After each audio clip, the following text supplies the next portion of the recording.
আমি, সিমি, চপল, আকাশ আমরা সবাই মাঠে খেলছিলাম। ডাংগুলি, কখনো মার্বেল, কখনো শুধু দৌড়ঝাঁপ। ঘাম গড়িয়ে পড়ছে, শরীর ধুলোয় মাখামাখি, তবু খেলা থামার নাম নেই।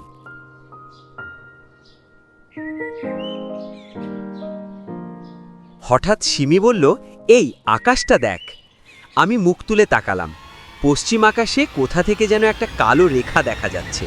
মনে হচ্ছে কেউ নীল আকাশের বুক চিরে কালির দাগ টেনে দিয়েছে। চপল চেঁচিয়ে উঠল, ঝড় আসবে। আমাদের বুকের ভেতরটা ধড়ফড় করে উঠল, কারণ কালবৈশাখী মানেই ভয়, উত্তেজনা আর এক অদ্ভুত আনন্দ। কিছুক্ষণ আগেও যে বাতাস গরমে হাঁপাচ্ছিল, সেই বাতাস হঠাৎ করে বদলে গেল। দক্ষিণের গরম হাওয়া থেমে গিয়ে উত্তর পশ্চিম দিক থেকে একটা হিমশীতল ঝাপটা এলো। বাতাসের এই প্রথম ছোঁয়ায় আমার শরীরে কাঁটা দিয়ে উঠল। গাছের পাতা কেঁপে উঠল। বাঁশঝাড়ে শুরু হলো সেই চেনা শোঁ শোঁ শব্দ। আকাশের সেই কালো রেখাটা মুহূর্তেই বিশাল পাহাড়ের মতো মেঘে রূপ নিল। পাখিরা কিচিরমিচির করতে করতে দ্রুত তাদের বাসায় ফিরছে। গরুগুলো হাম্বা হাম্বা ডাক দিয়ে ছটফট করছে। রাখালরা মাঠের গরু নিয়ে গ্রামের দিকে দৌড় দিচ্ছে। গ্রাম বাংলার এই অস্থিরতা দেখে বোঝা যেত প্রকৃতি তার রণসজ্জা গুছিয়ে নিচ্ছে।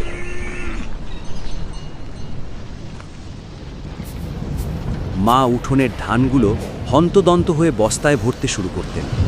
বড় কাকিমা দৌড়াতেন পুকুর ঘাটে থাকা ভিজে কাপড়গুলো আনতে। দিদা তুলসীতলার প্রদীপটা তাড়াতাড়ি জেলে দিয়ে বড় হাঁড়িতে জল ভরে রাখতেন।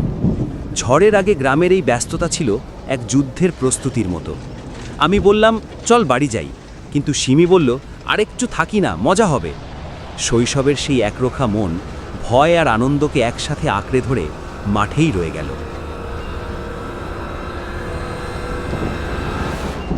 হঠাৎ করে চারপাশে আলো কমে গেল। দুপুরের রোদটা যেন এক মুহূর্তে হারিয়ে গেল। তারপর শুরু হলো ধুলোর তাণ্ডব। মাঠের মাটি, শুকনো পাতা সব একসাথে বাতাসে ঘূর্ণি পাকিয়ে উঠতে শুরু করলো। চোখ খুলে রাখা যায় না। আমি চোখে হাত চাপা দিয়ে দাঁড়িয়ে আছি। আকাশ চেঁচিয়ে উঠল, দৌড়! আমরা চারজন একসাথে দৌড় দিলাম। দৌড়াতে দৌড়াতে দেখলাম আম গাছের ডালগুলো দুলছে, তাল গাছের মাথা একদম ধনুকের মতো বাঁকছে। মনে হচ্ছিল গাছগুলো যেন পাগলের মতো নাচছে। কোথাও একটা বিশাল ডাল মড়মড় করে ভেঙে পড়ল। ঠিক তখনই দূর থেকে এক গভীর গর্জন ভেসে এলো, যেন হাজার হাজার রথ আকাশ দিয়ে ধেয়ে আসছে। ধুলো মাখা সেই বাতাসের গন্ধে একটা বুনো আদিমতা ছিল।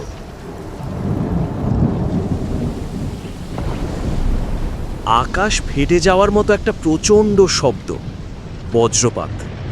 আমি থেমে গেলাম এক মুহূর্তের জন্য। মেঘের গর্জন যেন বুক কাঁপিয়ে দিচ্ছে। মনে হচ্ছিল আকাশটা বুঝি আজ দুই টুকরো হয়ে ভেঙে পড়বে। বিদ্যুতের চমক যখন আকাশ চিরে নিচে নামতো, তখন পুরো পৃথিবীটা এক মুহূর্তের জন্য সাদা হয়ে যেত। আমি আর দাঁড়ালাম না, ঊর্ধ্বশ্বাসে দৌড় দিলাম বাড়ির দিকে। বাড়ি পৌঁছতেই দেখি মা দরজায় দাঁড়িয়ে। কোথায় ছিলি এতক্ষণ? মা আমাকে হন্তদন্ত হয়ে ভেতরে টেনে নিলেন। বাতাসের জোরে কাঠের দরজা কাঁপছে, জানালা দিয়ে ধুলো ঢুকছে। দিদা ঘরের কোণে বসে জপ করছেন। মা বারবার বলছেন, রক্ষা করো। আমি ভয়ে আর আবেশে মায়ের আঁচল শক্ত করে আঁকড়ে ধরলাম।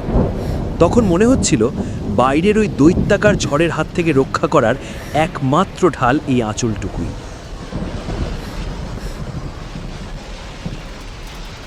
কিছুক্ষণ পরেই শুরু হলো বৃষ্টি।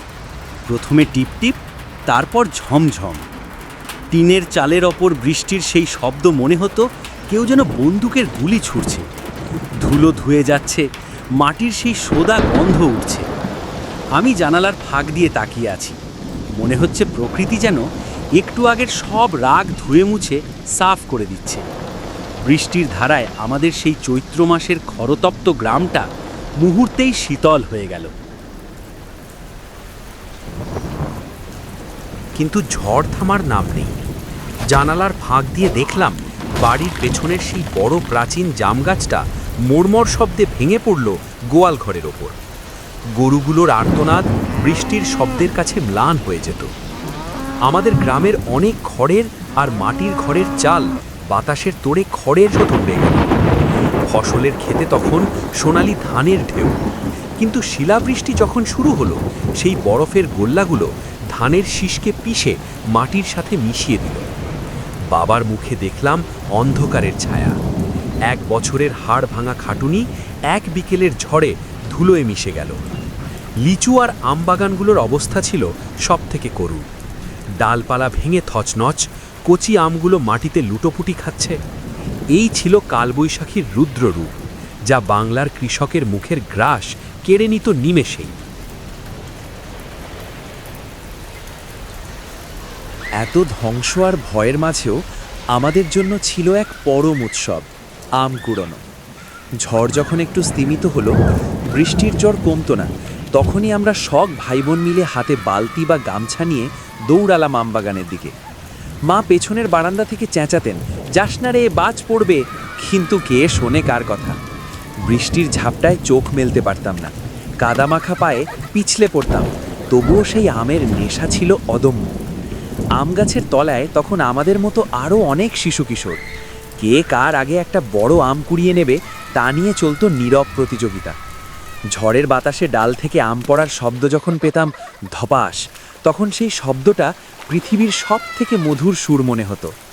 সেই ভেজা শরীরে কাঁপতে কাঁপতে কোঁচড় ভর্তি আম নিয়ে বাড়ি ফেরার তৃপ্তি ছিল আকাশ ছোঁয়া।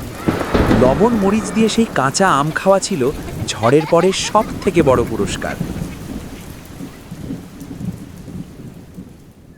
ঘণ্টা 2 পর যখন ঝড় থামত, তখন এক অদ্ভুত শান্তি নেমে আসত গ্রামে। আকাশ ধীরে ধীরে পরিষ্কার হলো, কোথাও রামধনুর রেখা দেখা যেত। পশ্চিমে রঙিন আভা, পাখিরা আবার ডাকতে শুরু করল। কিন্তু চারপাশের দৃশ্য দেখে বুক ফেটে যেত। পুরো গ্রামটা যেন যুদ্ধের পর এক রণক্ষেত্র। বিশাল সব গাছ শিকড়সহ উপড়ে পড়ে রাস্তা বন্ধ করে দিয়েছে। কারোর ঘরের টিন উড়ে গিয়ে লটকে আছে কদম্ব গাছের ডালে। ঝড়ের পরপরই শুরু হতো মানুষের ব্যস্ততা। পাড়ার জোয়ান ছেলেরা কুঠার আর করাত নিয়ে বেরিয়ে পড়ত রাস্তা পরিষ্কার করতে। যাদের ঘরের চাল উড়ে গেছে তাদের সাহায্য করতে প্রতিবেশী সবাই এগিয়ে আসত। বাবা আর কাকা বেরিয়ে পড়তেন মাঠের অবস্থা দেখতে। ঘরে ফিরতেন যখন, দেখতাম তাদের গামছা দিয়ে মোছা চোখের কোণে জল। প্রকৃতির কাছে আমরা যে কত অসহায় তা সেই বিধ্বস্ত ফসলের মাঠ না দেখলে বোঝা যেত না।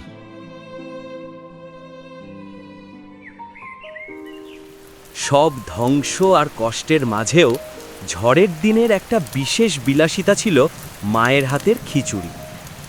বৃষ্টির দিনে রান্নাঘরে যখন বড় হাঁড়িতে আতপ চাল আর মুগ ডালের খিচুড়ি ফুটত, তখন সারা বাড়িতে এক স্বর্গীয় সুবাস ছড়িয়ে পড়ত। সাথে বাগান থেকে কুড়িয়ে আনা কাঁচা আমের আচার আর গত রাতের ভেজে রাখা ইলিশ মাছের মাথা যেন সব কষ্ট ভুলিয়ে দিত। লণ্ঠনের মৃদু আলোয় সারা পরিবার একসাথে বসে সেই গরম খিচুড়ি খেতাম। বাইরে তখনও হালকা বৃষ্টি পড়ছে। ব্যাঙের ডাক আর ঝিঝি পোকার শব্দে রাতের সোনাঝুরি গ্রাম এক মায়াবী রূপ নিত। বাবা বলতেন, প্রকৃতি যেমন কেড়ে নেয় তেমনি আবার নতুন করে সাজিয়ে দেয়, এটাই নিয়ম। সন্ধ্যের দিকে মা আমাকে কাছে ডেকে চুল মুছিয়ে দিলেন। আমি জিজ্ঞেস করলাম, মা, তুমি ভয় পেয়েছিলে? মা একটু হেসে বললেন, তোদের জন্যেই তো ভয় পাই। আমি মায়ের কোলে মাথা রাখলাম। ঝড়ের সব ভয় যেন এক নিমেষে মিলিয়ে গেল।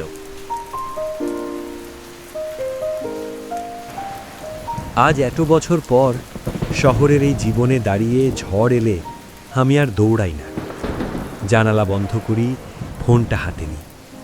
কিন্তু ভেতরে ভেতরে আমি এখনও সেই ছোট্ট ছেলে যে ধুলো ঝড়ের মধ্যে দৌড়াচ্ছে, শার্টের কোচর ভরে আম কুড়াচ্ছে আর মায়ের আঁচল খুঁজছে। কালবৈশাখী আমাকে শিখিয়েছিল ধৈর্য, শিখিয়েছিল হার না মানার মানসিকতা। ভয় আর সৌন্দর্য যে একসাথে থাকতে পারে তা আমি সোনাঝুরিতেই শিখেছি।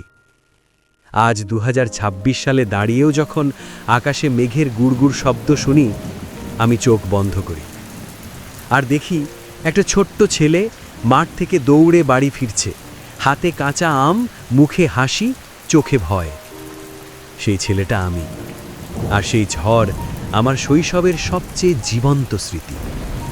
কালবৈশাখী ছিল আমাদের জীবনের এক নির্মম শিক্ষক, যে ধ্বংসের পরে আবার সৃষ্টির পথ দেখিয়ে দিত।